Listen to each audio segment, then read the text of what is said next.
Live from Hazard, Kentucky, this is Jammin Jon's Wrestling News. Here's your news for Tuesday, February 12th, 2019.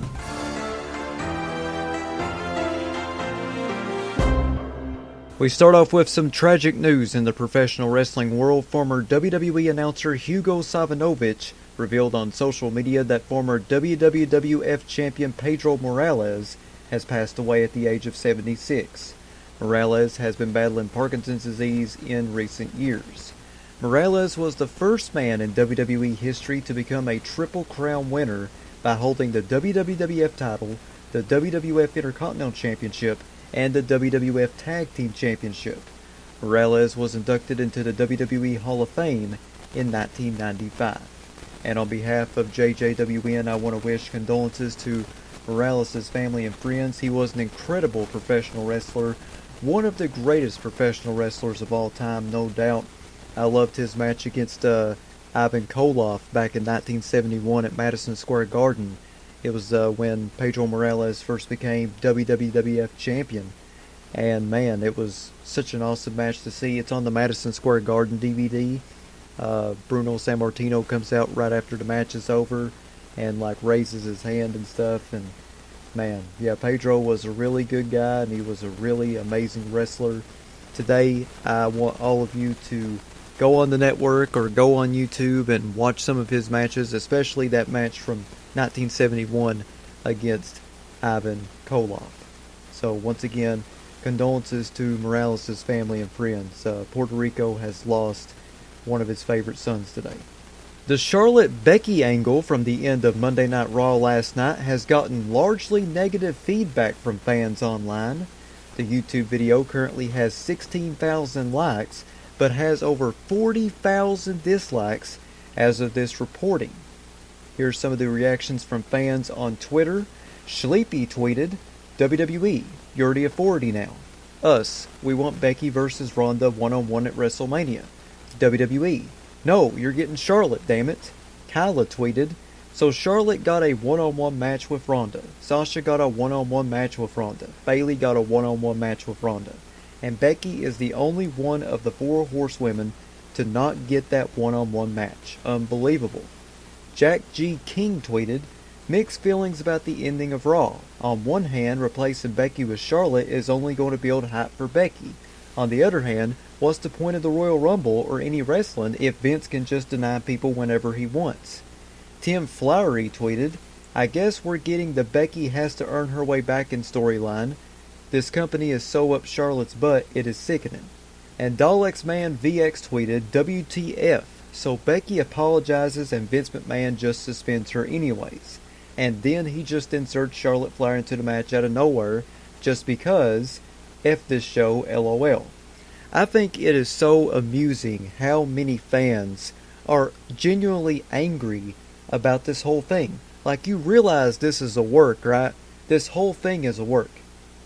If you have been listening to JJWN for at least since October of last year, you have been hearing me report that there is going to be this triple threat main event at WrestleMania between Charlotte, Becky, and Ronda. This is how they build that up. This is how they build up the triple threat main event. This is the beginning of the build-up. Guys, it's nothing to worry about. Alright? Becky Lynch is still going to be in the match. 2 weeks from now, when they have Ric Flair's birthday celebration in Atlanta, I bet you anything that Becky Lynch comes out there and attacks Charlotte during Ric Flair's birthday bash. I mean, come on. It writes itself. It doesn't take a rocket scientist to know that Becky Lynch is going to appear in 2 weeks, and she's going to crash Ric Flair's birthday celebration, and that's what's going to cause her to get into the match. Come on. This is the brand new Stone Cold of this generation. You know this is going to happen.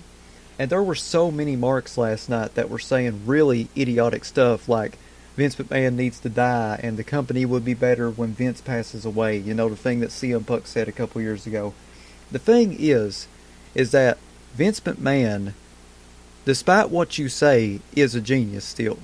Yes, there has been times where Vince McMahon has missed a couple of things, but for the most part, Vince McMahon has done a great job with the company. If he wasn't doing a good job with the company would be out of business right now. This guy created Braun Strowman. This is the guy that, gave Becky Lynch her platform and her push. This is the guy that has done so much for professional wrestling. And to see marks online going and saying that he does not understand professional wrestling, clearly they need to get their head checked, because this is the guy that turned a pro wrestling promotion that he got from his dad, that was a regional promotion, into a multi-billion-dollar corporation that it is today. And there's not a lot of people that can do that in pro wrestling. You don't realize how hard and difficult it is to do something like that.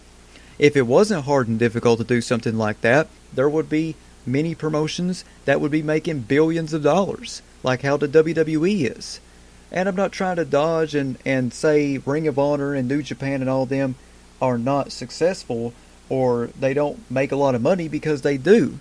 But if it wasn't for Vince McMahon's vision back in the 80s with Hulk Hogan and all that, if it wasn't for Vince McMahon changing the game back then you would not have a lot of these companies making a lot of money. You wouldn't have a lot of these companies making billions of dollars.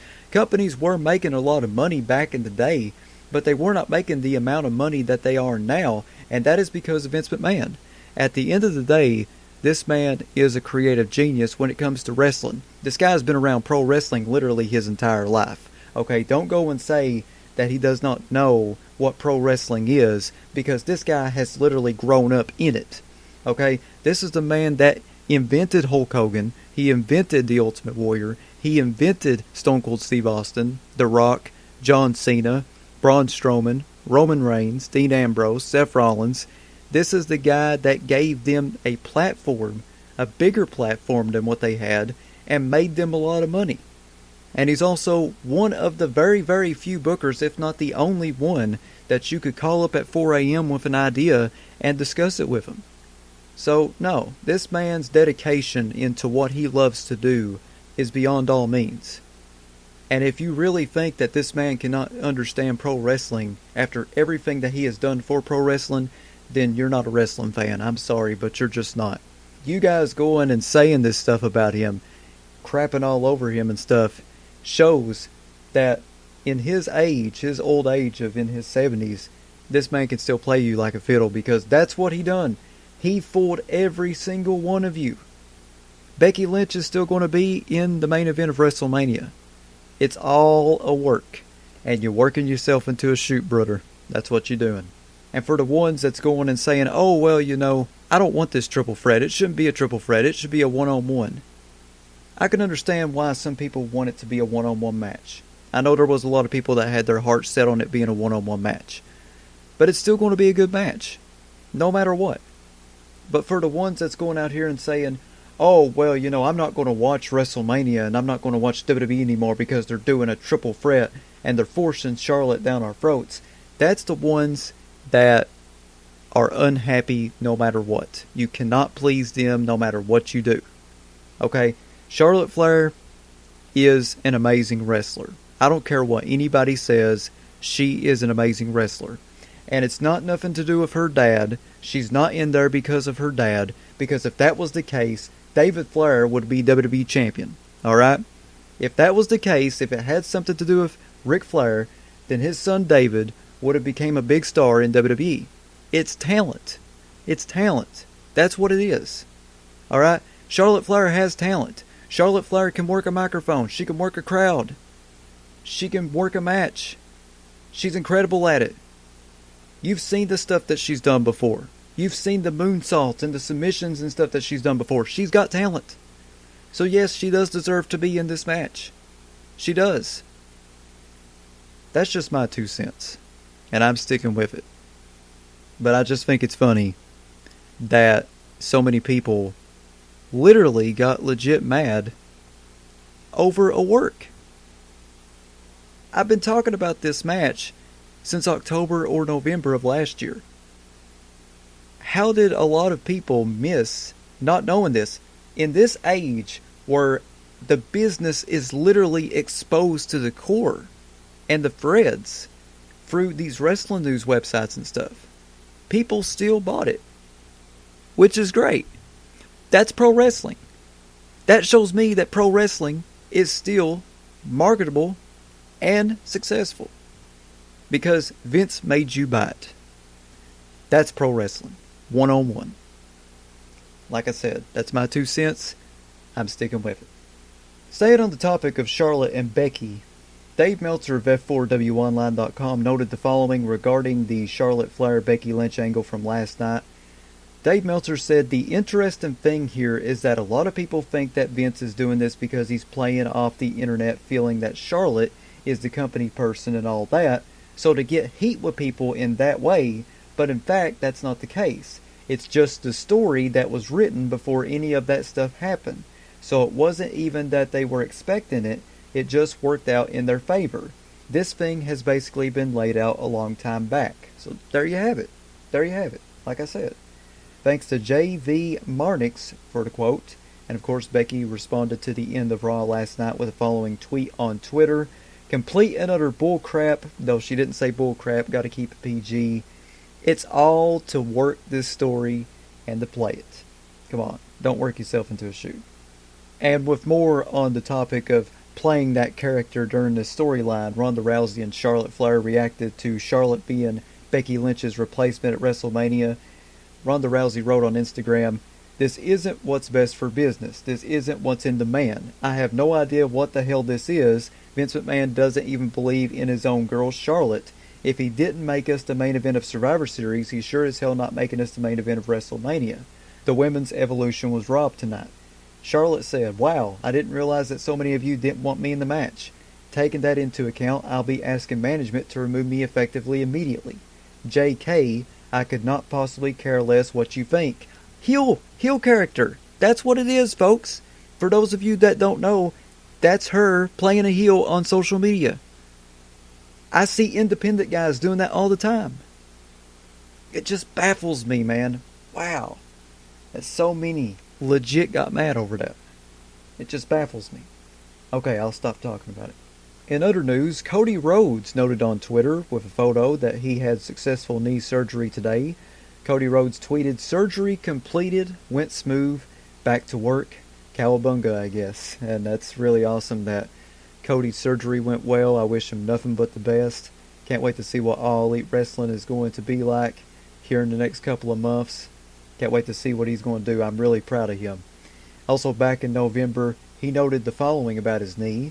Cody Rhodes said back in November, "Good news is my doctor is fairly confident that my MCL/PCL/ACL are structurally sound.